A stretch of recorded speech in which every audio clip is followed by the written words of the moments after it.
다시 만나서 반갑습니다. 오늘은 우리 우즈베키스탄을 살펴보도록 하겠습니다. 지금 우리가 하고 있는 것은 1991년 12월 달에 구소련의 해체로 독립한 14국을 순회하고 있습니다. 그중에서 오늘은 이제 우즈베키스탄을 우리가 살펴볼 차례인데, 여기 지도에 있는 대로 벨라루스, 우크라이나, 몰도바, 또 그루지아, 아르메니아, 아제르바이잔, 우즈베키스탄, 키르기스탄, 또 카자흐스탄, 타지크스탄, 투르크메니스탄 이런 나라들을 지금 순서별로 지금 살펴보고 있는데 오늘은 이제 우즈베키스탄의 차례입니다. 예, 여러분 지금 보셨지만 스탄이라고 붙인 나라가 몇 개가 되지요. 보면은 우리 잘 알려진 아프가니스탄, 파키스탄, 또 투르크메니스탄, 카자흐스탄, 우즈베키스탄, 키르기스탄, 타지스탄 이런 나라들이 이제 있는데 뭐 아프가니스탄이나 또 파키스탄은 우리가 잘 알고 있습니다만은 또 우즈베키스탄 오늘 우리 살핀 이 나라도 우리 많이 들어본 나라고 한데 투르크메니스탄 같은 나라는 우리나라와 축구할 때에 그때 한두 번씩 들어본 나라일 겁니다. 그리고 카자흐스탄은 워낙 유명해서 요는 다음 주에 따로 이렇게 말씀을 드리도록 하겠습니다. 지난주에 제가 필리핀에서 구두로 이렇게 말씀을 드렸던 나라인데 카자흐스탄은 워낙 중요한 나라이기 때문에 이건 따로 하도록 하겠습니다. 그리고 그 옆에 있는 또 키르기스탄, 또 타지스탄 이렇게 모두 7개의 나라가 이렇게 붙어 있는데 이 나라의 공통점은 다 중앙아시아 또 서남아시아권에 있다는 것과 구소련 나라들의 영향을 받았던 것과 또 이 나라의 종교가 무슬림이 강하다는 그런 특징이 있습니다. 아르메니아 사람들도 보면은 자기 스스로를 하야스탄이라고 부르기를 좋아한다고 합니다. 그래서 이 스탄을 8개, 10개 쪽으로 아르메니아 사람들도 끼워주기도 합니다. 그럼 이 스탄이란 나라, 이 뜻은 무슨 뜻이냐 하면은 이거는 페르시아어, 오늘날 이란입니다. 이란의 고대어, 우리 성경에도 나오는 바사 제국, 바사 제국이 페르시아지 않습니까? 이 페르시아 언어로 스탄이라는 뜻은 지방, 나라 이런 뜻이라고 합니다. 예를 들면 우리 그 아하수에로 왕 때에 127개 도가 있었다 할 때 그 도라는 게 스탄이라고 이렇게 되는 것이죠. 그리고 이제 그런 이제 그 문자적인 뜻도 있지만 이 스탄과 관계되는 공통 분야는 이 알렉산더 대왕이라고 합니다. 그 알렉산더는 아버지가 마게도니아 대왕이지 않습니까?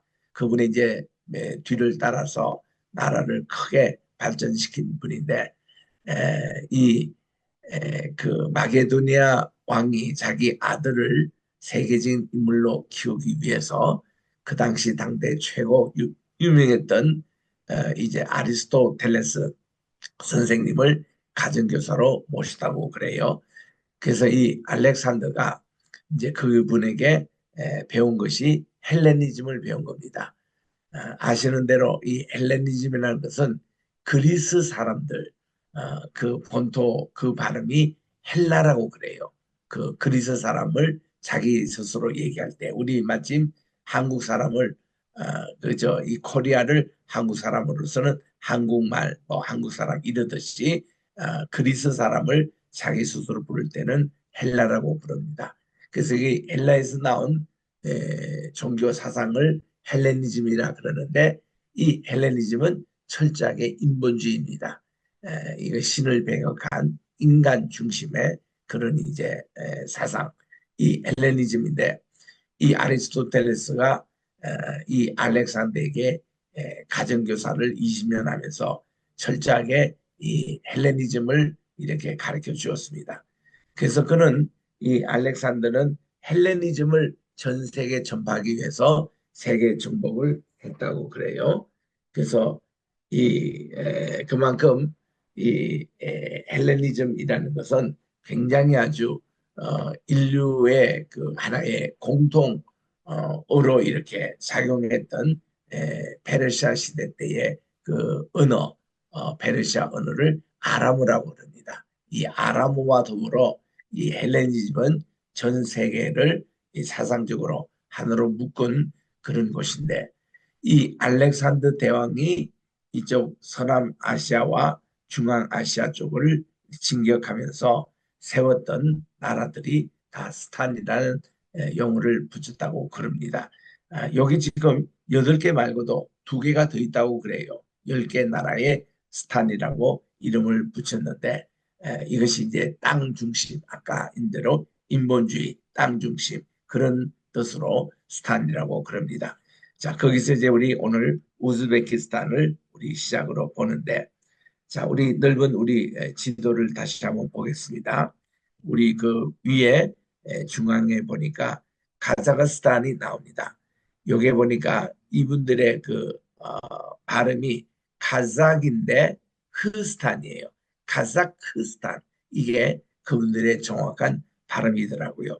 그래서 이제 카자흐스탄은 워낙 이게 중요한 나라이기 때문에 지난주에도 잠깐 우리 예습을 했습니다만은, 우리 제가 이 컴퓨터 완전히 좀 복구가 더 되면 다음 주에 우리가 할 것 같습니다. 그래서 이 날에 대해서는 따로 우리가 살펴보고, 그래서 스탄이라는 이름에 그 여기 있는 대로 이제 우즈베키스탄 오늘 이제 공부할 거고, 투르크메니스탄이 여기 지도에 보이고, 또 타지키스탄이라고 보입니다. 또 키르기스탄도 보이고, 자, 이런 나라의 그 우즈베키스탄이 꽤 넓게 다 차지하고 있는데, 여기 수도는 타슈켄트입니다. 우리가 잘 알려진 곳이었죠. 타슈켄트. 우리 한국 사람들이 한때 골프 치러 많이 갔던 나라가 이 타슈켄트입니다. 그리고 우즈베키스탄이 우리나라와 거의 이렇게 내왕이 많았던 나라이기도 합니다. 자, 우즈베키스탄 우리 지도를 다시 한번 보시면 지도가 이렇게 넓게 펴져 있으면서 동쪽 끝에 꼬리처럼 이렇게 내 있는 곳에 수도인 타슈켄트가 있습니다. 이게 국기에 보면은 에, 이 모슬렘 국가의 대부분 나라처럼 초승달이 있고, 그리고 또한 그 별들이 있는 전형적인 그런 이슬람 이겁니다.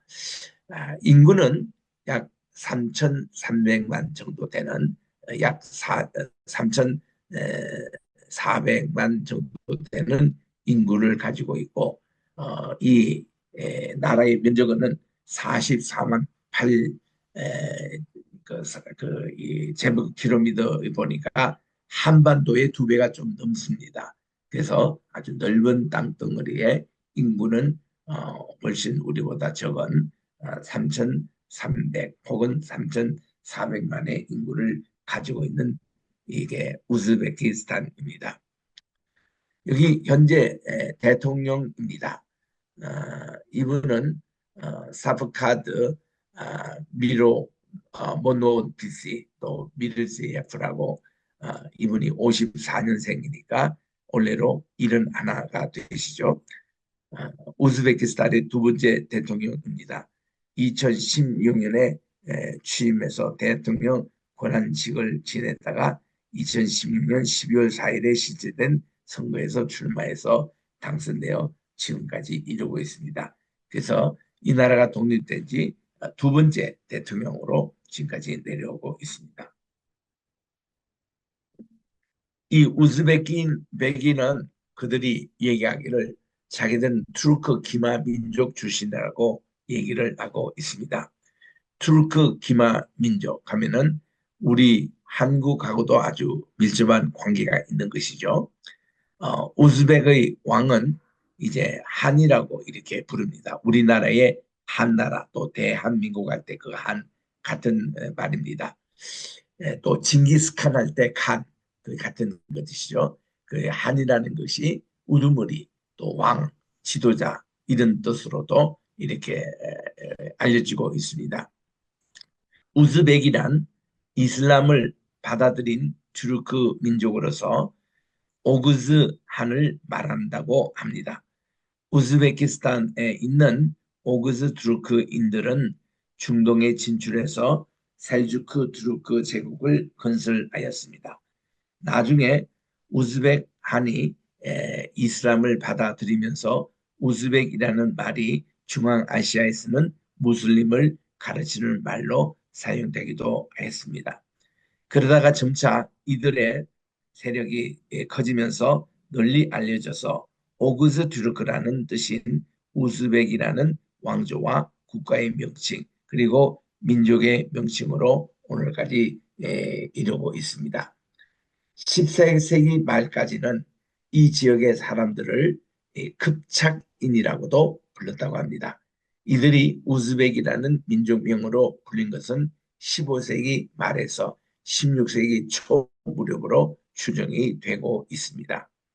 14세기 말에는 급착 왕국이 쇠잔했으므로 우즈벡인들이 이거 사이바니 하니 티무르 제국을 멸망시키면서 무슬림 오그즈 튜르크의 개성자들로서 우즈벡이라고 부르게 되면서 이름이 널리 알려지게 됐습니다.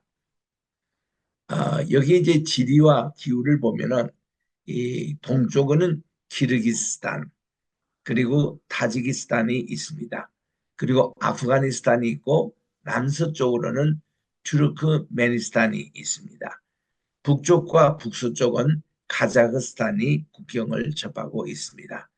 그래서 이제 북서 일부는 이 아랄해에 이렇게 같이 면하고 있습니다. 리히텐슈타인과 함께 세계에서 둘밖에 없는 이중 내륙국 가운데 하나라고 알려지고 있습니다. 우즈베키스탄은 중앙아시아의 중부에 위치한 나라. 중앙아시아니까 막연한데 쉽게 말하면 실크로드라고 보면 됩니다. 실크로드가 지난 자리입니다. 이게 우즈베키스탄 그리고 이게 또 카자흐스탄 또 키르기스탄 다 이게 실크로드가 지나는 자리 이게 중앙아시아입니다. 이것은 사막성 기후가 특징이고 이 아랄해가 위치해 있지만 소련 연방 때는 강을 개간용으로 사용했기 때문에 현재는 호수 면적이 줄어들고 있다고 합니다. 우즈베키스탄에는 여러 강들이 존재하며 섬들의 바다라는 뜻을 가진 세계의 네 번째 큰 호수인 아랄해가 존재하고 있습니다. 우즈베키스탄은 사막형 대륙성 기후에 속해 있기 때문에 국토의 대부분이 연중 매우 건조하며 대체로 길게 지속되는 여름은 건기로서 열대 공기의 영향을 매우 뜨겁고 건조하며 비가 거의 내리지 않습니다. 그래서 여기는 연중 골프 치기가 참 좋습니다. 여름에는 하늘에서 비가 내리다가 미처 땅에 도달하기도 전에 말라버리는 마른 비가 많습니다. 겨울에는 우기로 비와 눈이 자주 내리면서 비교적 습도가 높고 강수량이 적은 편이고 굉장히 춥습니다. 그래서 이 타슈켄트 이 수도는 우즈베키스탄의 기후의 특성을 잘 나타내주고 있는 것입니다. 우즈베키스탄의 뜻이 뭐냐면은 우리들의 왕이라는 뜻이라고 그럽니다. 우리들의 왕, 우즈베키스탄. 그래서 이 스탄은 아까 소개한 대로 페르시아 언어로 이제 그 땅이라는 그런 스탄 이런 오늘 가진 단어로서 알렉산더가 정복했던 나라 이들의 특징입니다. 그래서 지금도 거기는 그 알렉산더 대왕을 굉장히 존경합니다. 우즈베크라는 이런 어디에도 속하지 않으며 자신들이 세운 왕이 있다는 뜻으로 우리들의 왕이라는 상당히 독립적인 민족이라는 의미가 강하죠. 이 민족의 군성원은 우즈베크인이 주민의 80%를 차지하며 종교는 이슬람 종교가 대부분입니다.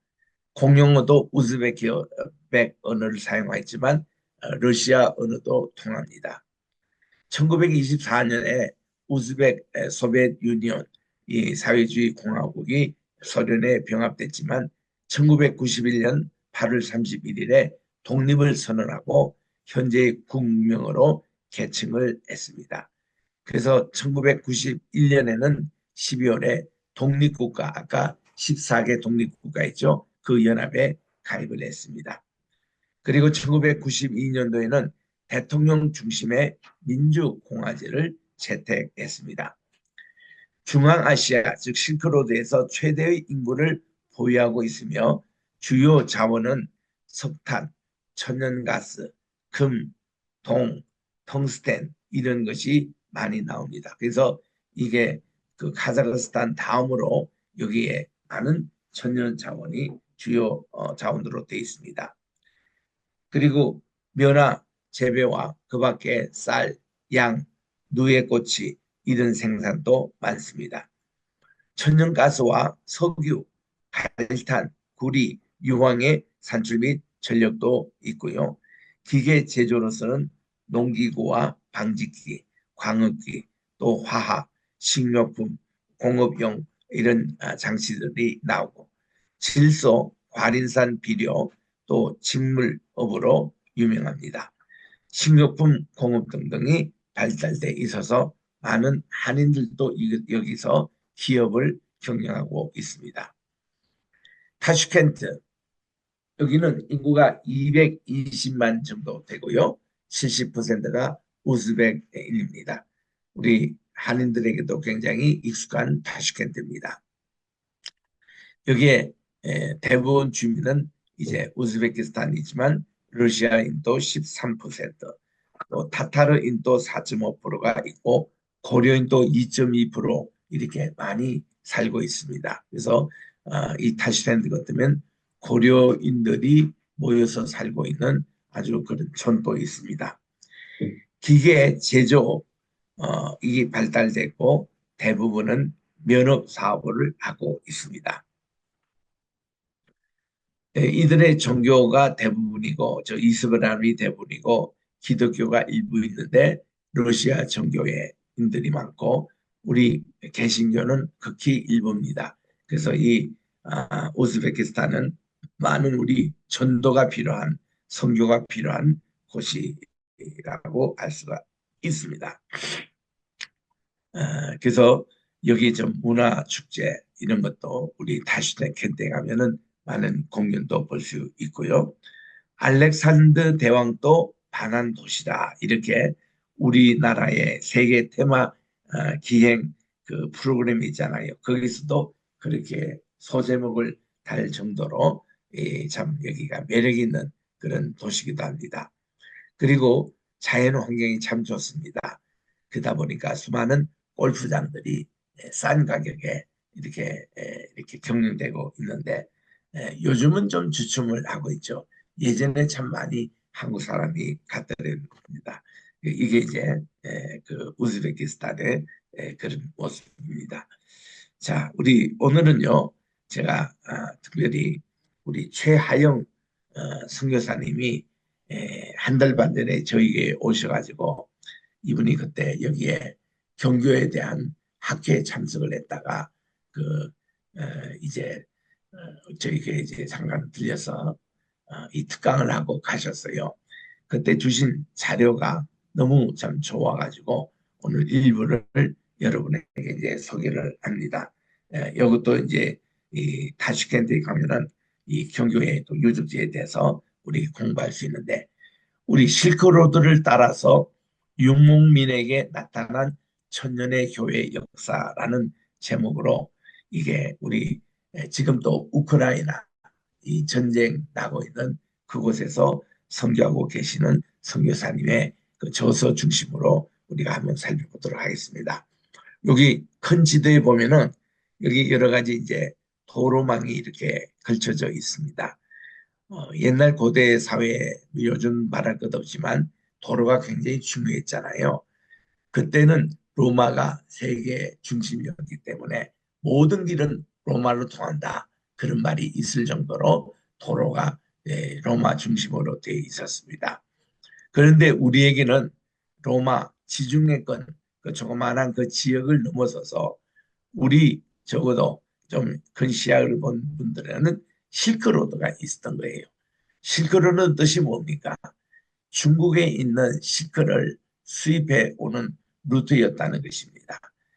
그러니까 여기서는 향료와 차와 이런 것을 또 중국 끝자락까지 이렇게 수출을 하고 이렇게 해서 실크로드는 그 당시에 문화와 예술 또 여러 가지 상업이 중심한 그런 루트로 이렇게 되어 있습니다. 굉장히 참 실크로드를 따라가면은 여기에 사막도 나오고 또 천산도 나오고 또 이렇게 여러 가지 호수며 많은 그런 초원들이 이렇게 나오는 이런 것으로 이 실크로드 루트가 우리 크게는 이 육로 실크로드와 해양 실크로드로 나눕니다.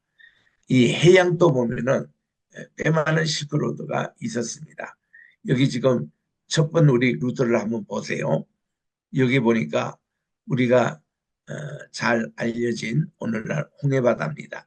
그 이집트 고센 땅 거기서부터 이렇게 홍해바다가 쭉 밑으로 내려와서 시내반도를 거쳐가지고 이제 사우디아라비아 반도를 거쳐서 인도양을 거쳐서 이렇게 인도를 거쳤다가 또 인도를 거친 해안을 이렇게 쭉 따라서 이제 말레이시아 반도까지 이렇게 내려오다가 이것을 쭉 연결해서 우리나라까지 연결되는 이런 루트가 있었죠. 이게 해양 그런 실크로드입니다. 이 해양 실크로드의 끝자락이 우리나라의 김해로 알려지고 있습니다. 김해가 당시에 그 우리나라의 가야국의 수도였습니다. 그래서 이제 그게 이제 해상 실크로드고 육상 실크로드는 우리가 잘 알려진 대로 이게 시작이 카이로라고도 우리가 알 수 있어요. 카이로에서 예루살렘 거치고 예루살렘에서 다마스커스 다메섹 거치고 다메섹에서 오늘날 이 터키의 이스탄불 수도 거치고 그리고 앙카라 거쳐서 이제 쭉 이렇게 내려오는 거리가 이제 쭉 내년에 이제 노아 가족이 내려와서 통진했던 그 도로 이게 이제 실크로드입니다. 그래서 옛날에 솔로몬 때도 실크로드가 있었대요. 그래서 이스라엘 박물관에 가보면 솔로몬 왕 때에 그때 각 나라에 받은 선물들을 보면은 중국 아니면 우리 신라에서 수령되는 그런 선물도 있었다는 것입니다. 물론 솔로몬 때는 BC 뭐 990년 뭐 이런 때였기 때문에 그 당시는 우리나라 신라며 오늘날 말하는 중국은 없었던 때입니다.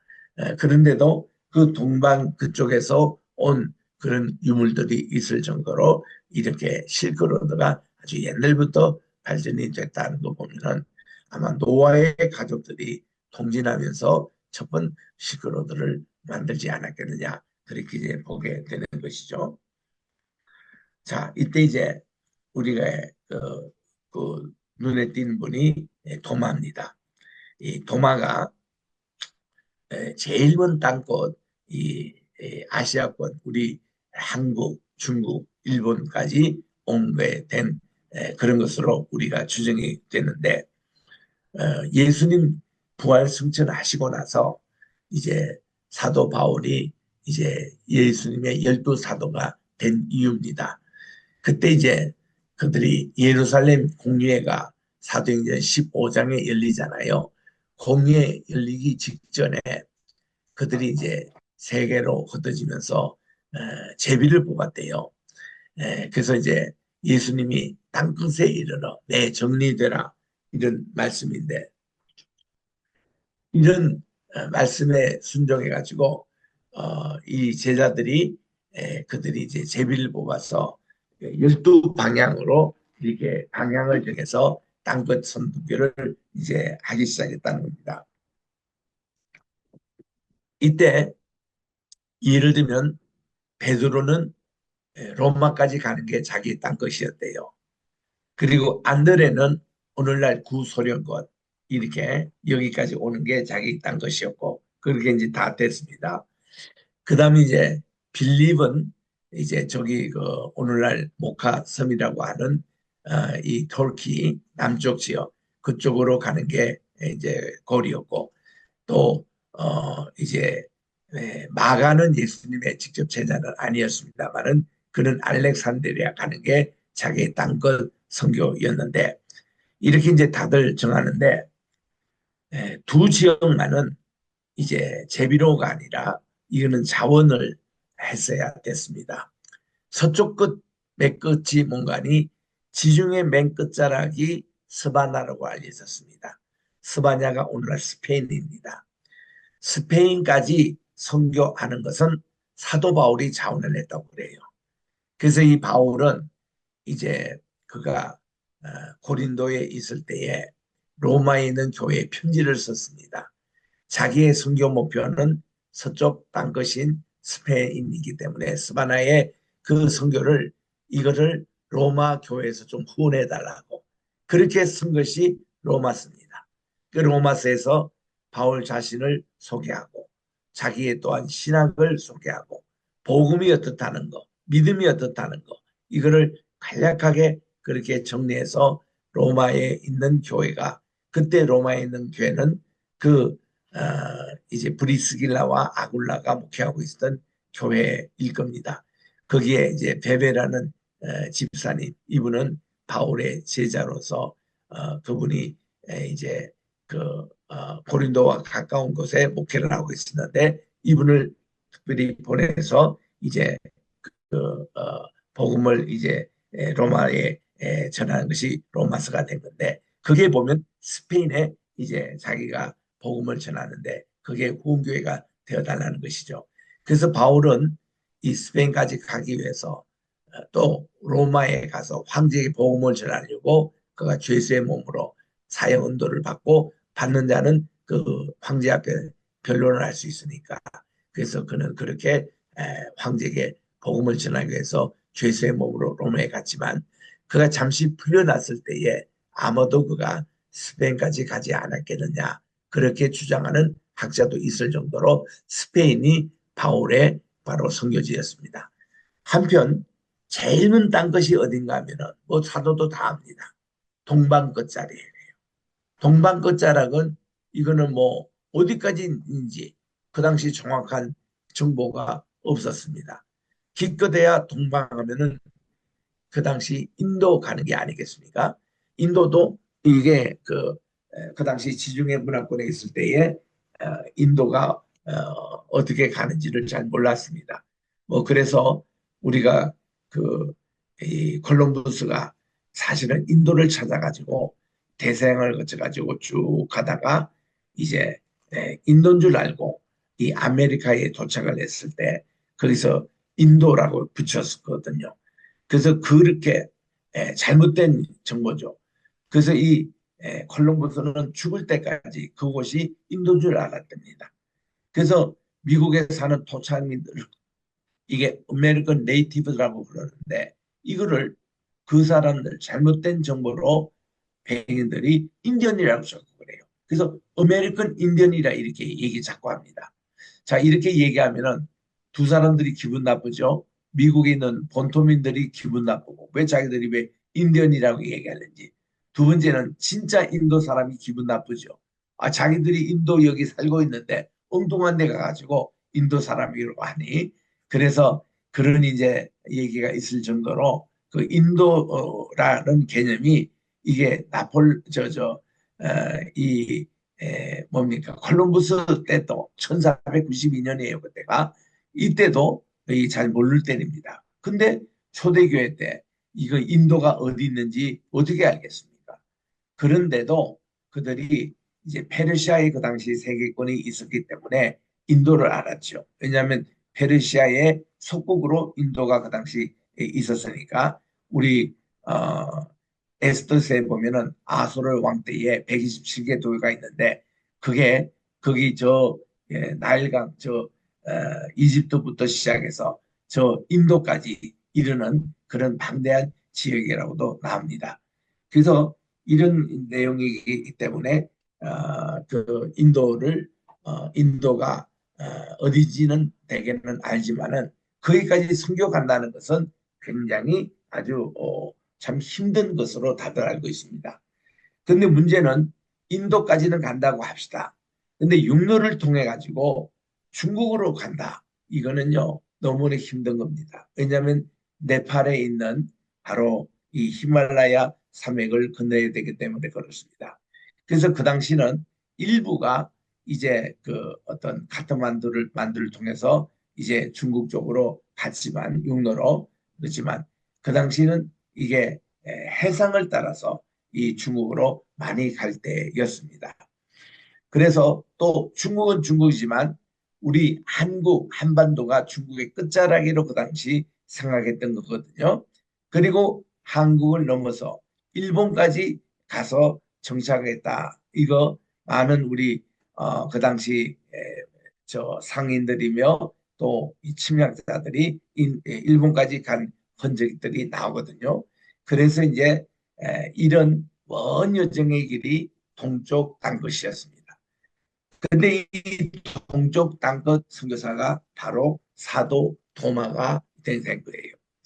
이 도마는 두 가지 설이 있습니다. 그가 갈릴리 어부 출신이었다. 이런 설이 있고 또 한편은 이제 외경이라고 우리가 이끄는 도마복음에 보면은 그가 유다라고 알려지고 있습니다. 유다는 우리 성경에 나오는 유다스가 있죠. 바로 계시록 바로 앞에 있는 유다서. 그게 보면은 그 이 유다가 예수님의 친동생으로 나옵니다. 그 이제 예수님의 친동생이 야고보가 있잖아요. 요새가 있지 않습니까? 그리고 쌍둥이 동생이 있었대요. 두 명이. 그들의 이름이 유다와 시몬이었답니다. 그래서 이제 쌍둥이 가운데 형이 되는 유다를 예수님이 디모데 이거는 이그 뭡니까 디두모 아람 말로 그 페르시아 말로 쌍둥이라는 뜻이 돼요. 그거를 이제 히브리 말로 하면 토마스 하는 이런 단어가 되는데 우리 영어로 오늘날 토마스 그 단어죠. 이게 이제 쌍둥이라는 뜻이 됩니다. 그래서 예수님이 그 유다를 쌍둥이라고 부른 그 도마가 이름처럼 그렇게 돼서 도마라는 이름을 얻게 되고 그분이 쓰던 것이 유다서를 쓰게 됩니다. 그분이 또 그날 이 외경에 해당되는 도마복음을 썼다고 알려지는데 도마복음 1장 1절에 그런 가족 관계가 그렇게 나옵니다. 그래서 이제 도마가 그가 이제 예수님 심부름으로 저기 그 에데사에 가서 왕을 위해 기도하고 오는 사이에 예수님이 부활하셔서 제자들에게 나타나셔서 자기가 직접 손으로 예수님의 그 상흔 작업 이 손과 옆구리에 이거를 터치하고서 여기 지금 사진에 나오는 겁니다. 이것이 확인될 때 내가 정말 예수님의 부활을 믿겠노라. 굉장히 실정주의입니다. 뭐 믿음이 없다기보다 굉장히 실정주의로 확실히 하겠다는 거거든요. 그분의 그 성격 때문에 동쪽 땅끝 선교사가 될지도 모릅니다. 그때 저가 예수님이 다시 나타나셔서 부활하신 후 8일 만에 나타나실 때 그때 이 도마가 이제 예루살렘에 도착을 했을 때입니다. 그때 우리 주님이 그에게 나타나셔서 보라, 너 손 가지고 다 확인해 보라는 거예요. 그 도마가 확인해 보더니 바로 그 자리에서 요한복음 20장 28절 예수님에 대한 최고의 신앙 고백을 합니다. My Lord, my God. 나의 주시요 나의 하나님이십니다. 라고 이렇게 고백을 했습니다. 우리 여기가 이제 인도에 가보면은 그 인도에서 도마가 마지막 선교를 했던 곳이 첸나이입니다. 첸나이에 지금도 가시면 바닷가가 있고 그게 현대 자동차 공장이 있어가지고 많은 현대 자동차가 거기서 생산이 되는 곳입니다. 거기에 캐톨릭 성당이 있어요. 거기 가보면은 캐톨릭 성당의 이름, 즉 이 도마를 기념하는 성당 이름이 자체가 My Lord, My God이에요. 나의 주시요, 나의 하나님이십니다라는 이름의 그런 성당이 있습니다. 그 안에 들어가 보면 도마가 얼마나 기도의 사람인지 무릎을 꿇고 하나님께 기도를 해서 이 돌이 다 이렇게 파여 있는 것이 거기에 전시되어 있습니다. 그리고 이 도마가 죽창을 통해 가지고 그가 순교를 당했잖아요. 그런 어떤 그림도 거기에 있고요. 참 가면 많이 감동이 되는 그 도마 사도의 순교 기념회가 있습니다. 여기가 바로 이제 그 첸나이가 있는데 인도에 우리 내일 이제 출발하는 우리 송미영 전도사님 저 부부 우리 이태한 목사님과 함께 부부와 함께 인도에 선교에 갑니다. 가셔서 많이 이렇게 나눠주는 사역을 하고 오시는데 이번에 특별히 또 도마의 순교 기념교회인 첸나이까지 들렸다가 오신다고 그래요. 내일 출발하십니다. 그래서 이런 도마가 이제 땅끝 선교로 자기가 이제 이 동쪽을 이제 자원해서 가야 되는데 그는 사실 거절했다고 그래요. 또 실제로 이게 제비를 뽑는데 동쪽 땅끝을 이 도마가 이렇게 뽑혀졌답니다. 그래서 이제 도마가 자기는 그 먼 곳에 가지 않겠노라고 그렇게 잡았다니까 그날 밤 꿈속에 예수님이 나타나 이건 교회의 전성입니다. 성경에는 없는 얘기인데 교회의 전성에 그렇게 나옵니다. 예수님이 이 도마에게 나타나셔서 너가 이렇게 동쪽 땅끝 선교를 가지 아니한다면은 내가 너를 노예로 팔려가지고 그게 끌림을 받겠다. 옛날에 마침 요셉처럼 요셉이가 노예로 팔려가지고 이집트에 온 것 같이 너를 그렇게 가겠다. 그러니까 도마가 회개하면서 주여 제가 그냥 가겠습니다 하고 그가 이제 동방으로 출발했다는 거예요. 그래서 이제 출발해서 제일 먼저 기착지가 바로 에데사라는 곳입니다. 에데사는 옛날 구약 시대의 하란 바레 밑에 있는 곳이에요. 그리고 거기서 서쪽으로 조금 1시간 반 정도 자동차로 가면은 그 안디옥이 나옵니다. 시리아 안디옥. 시리아 안디옥은 서방 기독교를 전했던 바로 바울과 바나바가 목회를 했던 선교센터가 거기 있고 동방으로 시대 복음을 전했던 이곳이 사도 도마뿐만 아니라 훗날 네스토리우스 바로 경교가 본부 이제 출발점이 되는 곳이 바로 이 에데사거든요. 그게 에데사가 그 중요한 곳이에요. 그래서 이제 여기에 있는 왕이 jul병에 걸려서 이렇게 두 제자를 예루살렘에 보내서 예수님이라는 선생님 만나면 이게 낫겠다고 해서 보냈더니 우리 주님이 내일 모레 십자가 달리시는 날이에요. 그래서 그 두 제자에게 그런 말씀을 하셨습니다. 하늘의 밀알이 땅에 떨어져 죽지 않으면 하늘 그대로 있고 죽으면 많은 열매를 맺느니라고 우리 주님은 밀알 신앙을 말씀하시면서 당신은 십자가 지는 일에 하셨어요.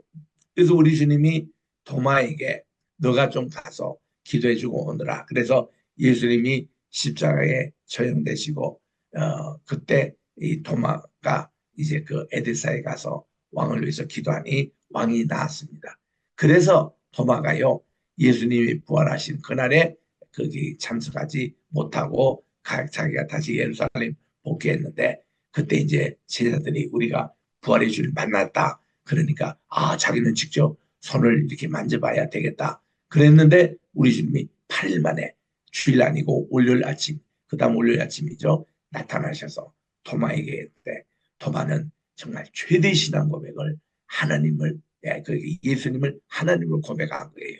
주는 그리스도시요 살아계신 하나님의 아들이시니다. 베드로의 신앙 고백입니다.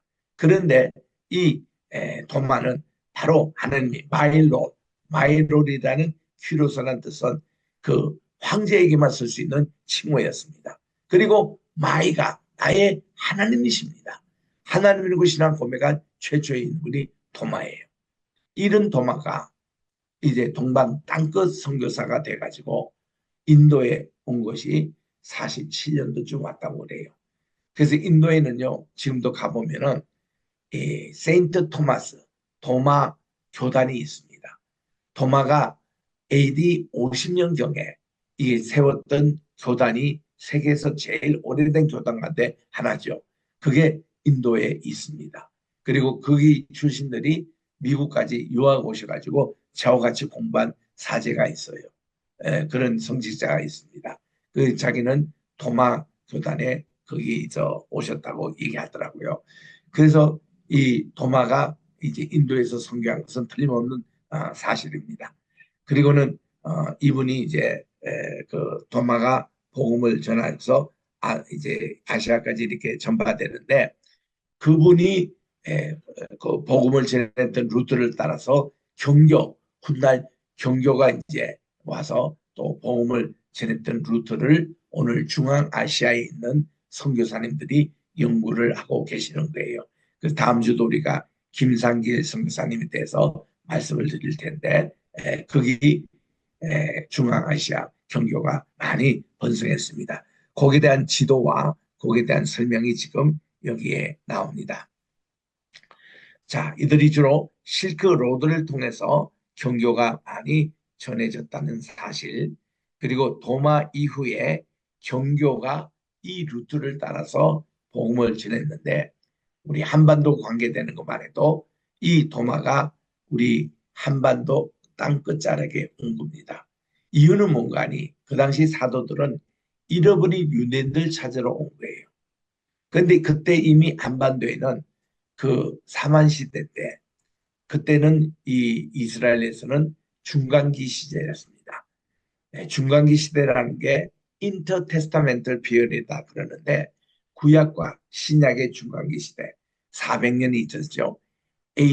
BC 400년에 말라기스를 통해서 하나님의 영감이 마지막으로 임했고 그다음 세례 요한 시대까지 400년입니다. 이때를 암흑 시대라 그래요. 그리고 인터테스트멘털, 올드 테스트먼트, 뉴 테스트먼트 중간에 있다고 해서 인터테스트멘털 이게 중간기 시대. 이때에 많은 이스라엘의 제사장들이 그들이 통진을 했다고 그래요.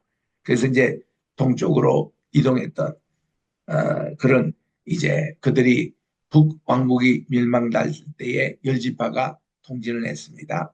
그리고 또 남왕국이 멸망당할 때에 바빌론 보수민뿐만 아니라 이들의 많은 분들이 또 통진을 했습니다.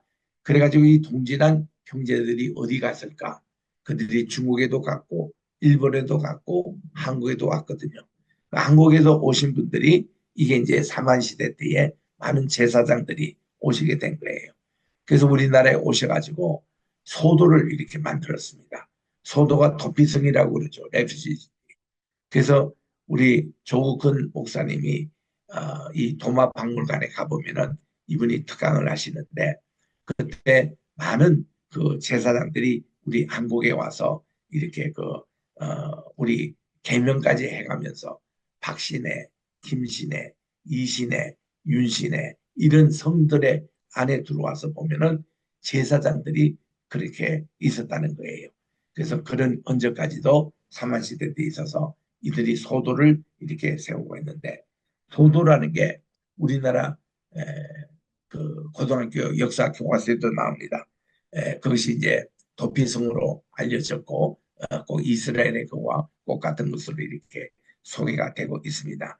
그래서 이 도마가 이렇게 와서 복음을 전했던 루트를 따라서 이제 경교가 와서 우리나라에 복음을 전했는데 신라 시대 때 주로 왔습니다. 그러다 보니까 신라의 최초 불국사가 그게 이제 본래 기원이 시안에 가보면 중국의 시안에 가보면 경교 교회당이었어요. 그거를 이제 이 세운 것이 불국사입니다. 그래서 불국사는 우리나라의 최초의 교회라고 할 수가 있습니다. 그 불당 자리가 본래 부처가 없었대요. 부처가 없었대요. 불처가 있는 것은 사실은 불교가 아니라고 합니다. 그래서 이제 통도사에 가보면 거기에 경봉 스님이 있었는데 그분의 지론에 의하면은 불당의 부처를 오시지 않습니다. 거기 통도사에는 없습니다. 불당에. 그리고 어디냐면은 그 옆에 정원에 있는 그 사리 모시는 거기에 이제 그 어떤 형상을 좀 해놨지. 그분의 지론에 의하면은 불교 자체는 부처를 섬기고 교주로 이렇게 삼는 게 아니라 자기 자신이 이 윤회에서 해탈이 돼가지고 극락세계 니르바나 세계에 가서 자기가 스스로 해탈해서 자기 스스로 부처가 되는 게 불교의 목표라는 거예요. 그런데 오늘날 불교가 타락이 돼가지고 뭐 부처를 섬기는 것 같이 또 사월 초파일을 말도 안 된다는 겁니다. 사월 초파일은 다 없애야 된다는 거예요. 불상 다 없애야 된다는 겁니다. 그거는 불교의 우상이라고 그래요. 그 경봉에 의하면. 그래서 통도사에 가면 불당이 없습니다. 최근에도 KBS에 가서 그 확인 취재했죠. 다큐도 나왔습니다. 자, 이런 거 보면은 이 불교가 진짜 불교가 아니다. 그런데 여기 이제 우리나라에 그 있는 불국사가 최초의 그 교회 모습을 그대로 경교의 영향이라고 그래요. 그리고 석굴암 있잖아요. 거기도 교회의 영향으로 예수님이 열두 제자상과 함께 예수님이 이렇게 그 어떤 뒤에 그 이렇게 둥글게 그 모양을 가지고 있는 그런 모습이 있죠. 이게 다 기독교의 영향이었다고 그래요. 경교의 영향. 이게 이제 그래서 우리나라 1956년도가요. 그때에 이 불국사에서 그 이 돌십자가가 나왔습니다. 돌십자가를 보니까 경교 십자가예요. 그게. 또 성모 마리아상이 나왔어요. 그거를 불상이라고 그 사람들이 얘기했는데 아니에요. 그거 성모 마리아상입니다. 그래서 이게 그 당시 김양선 목사님이 이거를 어떻게 타입을 해가지고 이거를 이제 가지고 오늘날 숭실대학에 가보면 기독교 100주년 그 박물관에 이 두 유물이 다 보관되어 있습니다. 그래서 불국사에서 이렇게 공개가 되니까 그 당시 여기저기 사찰에서 한 10여 개 사찰에서 돌 십자가 우리도 간직하고 있다고 발표가 된 겁니다. 그게 다 어떻게 되냐면은 그 당시 이게 당나라 가면은 당나라 태종이 경교를 받아들여 가지고 635년부터 935년까지 한 300년을 이렇게 이 당나라 시절 때에 그 경교가 국교였습니다. 그래서 우리나라의 불교를 배우러 고성들이 거기 갔다가 다 경교 영향을 받아서 오는 거예요. 그래서 이분들이 와서 당 의상도 갔다 오더니 화엄경을 얘기하는 거예요. 화엄경 그 뜻이 그 우리나라의 우리 저 성경에 나오는 산상수훈 그 말씀을 화엄이라고 그렇게 중국에서 얘기하는데 그거와 같은 거예요. 그리고 이게 원효는 거기 이제 같이 그 화엄하고 유학 가러 갔다가 의주 지역에서 그가 목이 말라가지고 밤중에 그 바가지에 물을 마셨는데 아침에 일어나고 보니까 해골에 그 썩은 물이었다는 겁니다. 그래도 그가 죽지 않았고 그래서 그가 깨달은 것이 야 도라는 것이 먼 곳에 있는 게 아니라 가장 내 가까이 있는 것이다. 나는 오늘 이 해골에 있는 썩은 물도 마심으로 내가 이게 물이라고 마셨는 것처럼 나는 이미 덕도했노라고 화엄 너 혼자 갔다 오느라 그리고 자기는 내려와서 불교의 글을 벗어버리고 그가 이제 요석경조와 결혼해서 낳은 딸이 탈예왕의 부인이 됐다고 그러죠. 신라에. 그래서 그 원효가 평생 얘기한 것이 해원상생이었습니다. 원을 풀고 서로 살자. 이 정신이 바로 예수님의 십자가 정신 아니겠습니까?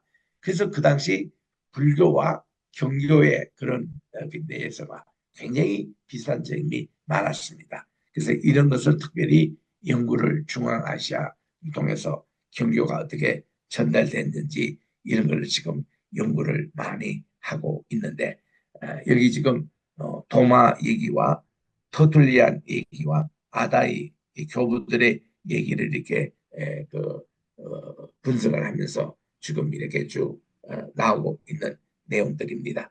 그래서 이런 자료들은 한번 보실 필요가 있고, 곡과 마곡에 대한 내용, 요거 지금 자료만 주고 한번 보겠습니다.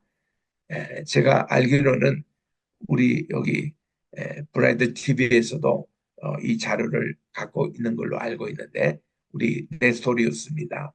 어, 시릴, 그리고 이 안디옥 학파, 아니 그래 알렉산드리아 학파, 이 두 학파를 비교하면서, 이 네스토리우스는 안디옥 학파 출신이고 시릴은 알렉산드리아 학파 출신입니다.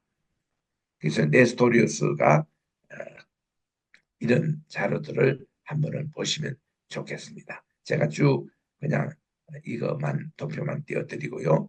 필요하면 이 자료를 공유하셔도 좋은데, 반드시 최하영 선교사님의 자료라는 거, 그거만 레퍼런스를 분명히 밝히시면 이것도 여러분들이 활용할 수 있는 자료입니다. 이 경교 십자가예요. 불상에서 이런 게 나옵니다.